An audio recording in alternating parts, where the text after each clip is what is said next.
আসসালামু আলাইকুম। আজকে আমরা বগুড়ার ঐতিহ্যবাহী আলু ঘাটি খাওয়ার উদ্দেশ্যে বারোপুরে চলে আসলাম। বাবু ভাইয়ের আলু ঘাটির হোটেল। এখানে পাচ্ছেন 120 টাকায় পেট ভর্তি ভাত, পেট ভর্তি খাবার। এখানে 800 টাকা কেজি রান্না গরুর গোস্ত। যাক, 800 টাকা কেজি।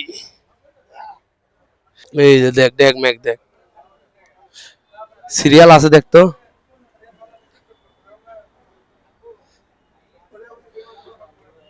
এই যে বস, গরুর গোস্ত কত করে? মানে আলু ঘাটিটা 20 টাকায়। 20 টাকায় ওটা তো কেজিরটা 120 টাকা। আচ্ছা দিন, বসে আরো